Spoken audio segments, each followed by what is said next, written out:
Pagi anak-anak ibu kelas 2C. Apa kabar hari ini nak? Semoga tetap dalam keadaan sehat ya. Nah, sudah mandi? Sudah sarapan? Nah, beres-bereskan bukunya agar kita mulai pembelajaran kita hari ini. Sebelum kita belajar, marilah kita berdua terlebih dahulu yang dipimpin oleh teman kita ya. Doa dimulai. Teman, hari ini Violin yang memimpin doa ya. Kita mulai atas nama Bapa dan Putra dan Roh Kudus. Amin. Tuhan Yesus, kami mau belajar. Tuhan Yesus, berilah kami kepintaran Tuhan Yesus, dan juga lindungilah kedua orang tua kami. Tuhan Yesus, jagalah kedua orang tua kami dari virus corona, dan juga berilah perlindungan kepada guru Halimin, guru kami. Tuhan Yesus, Tuhan Yesus, ampunilah dosa-dosa kami. Tuhan Yesus, inilah anakmu maha baik dan maha kuasa. Amin.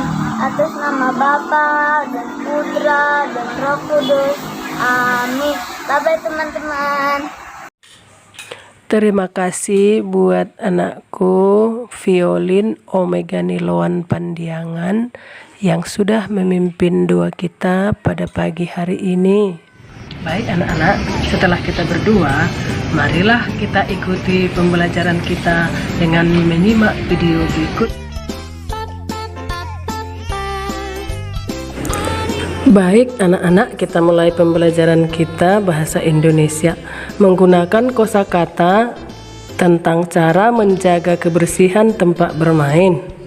Kamu telah mempelajari berbagai kosakata tentang kebersihan lingkungan tempat bermain.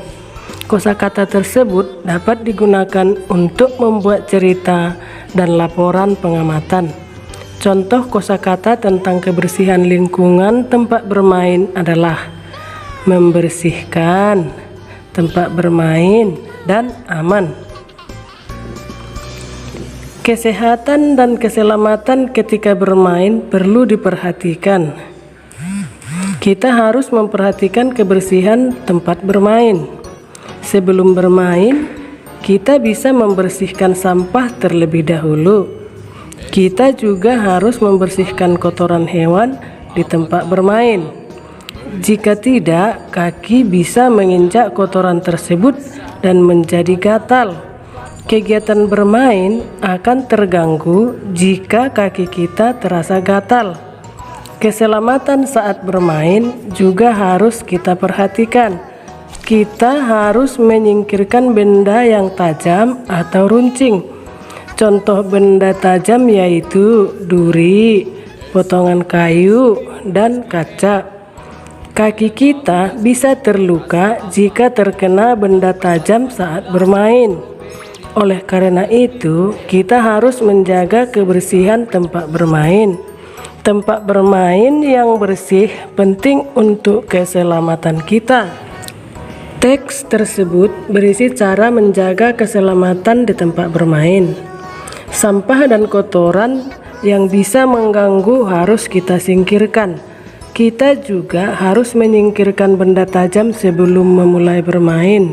Menjaga kebersihan tempat bermain berarti menjaga keselamatan diri. Membuat laporan sederhana. Kosakata yang sudah kita ketahui artinya dapat digunakan untuk membuat laporan sederhana. Laporan dibuat dengan mengamati gambar, membaca teks, atau mengamati secara langsung. Laporan dapat disajikan dalam bentuk karangan. Ayo perhatikan gambar berikut.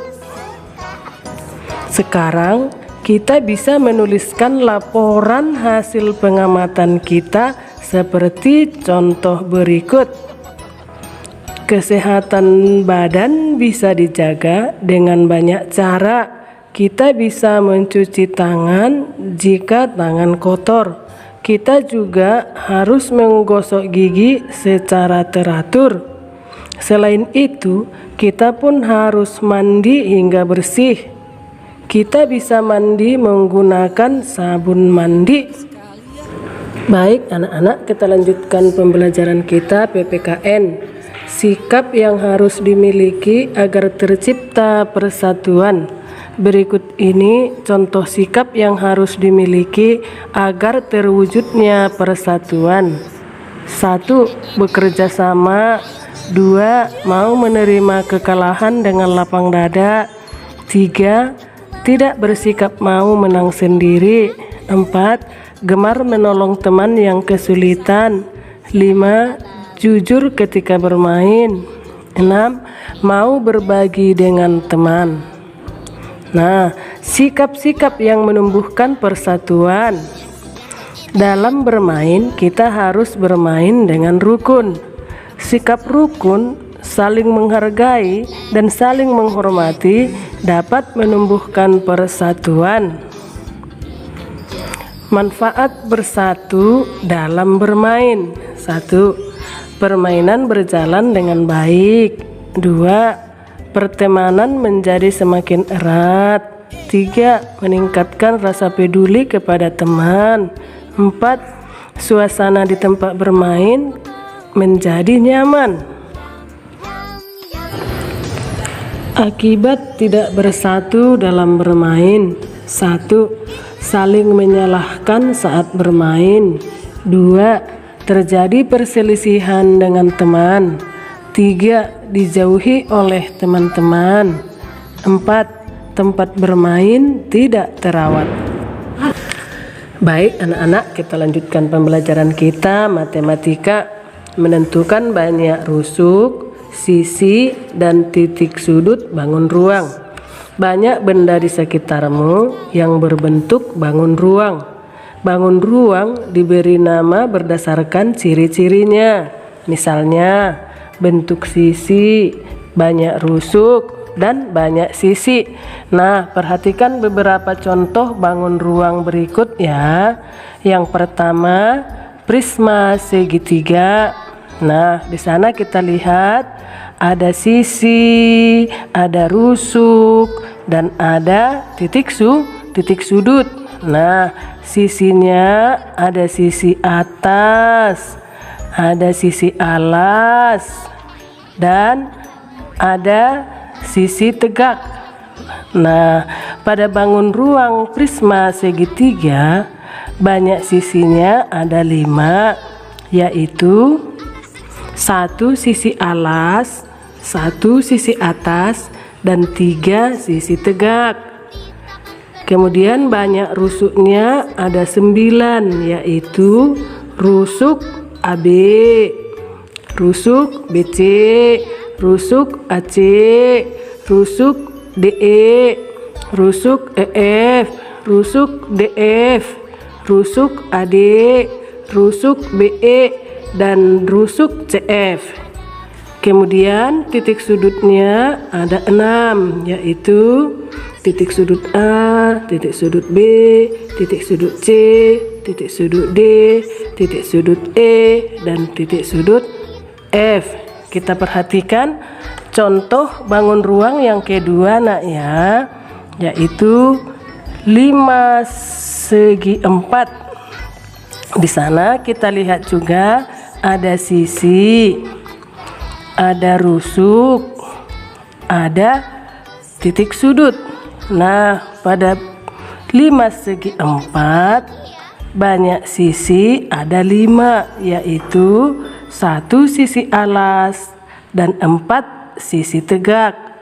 Kemudian banyak rusuknya ada 8, yaitu rusuk AB, rusuk BC, rusuk CD, rusuk AD, rusuk AE, rusuk BE, rusuk CE, dan rusuk DE.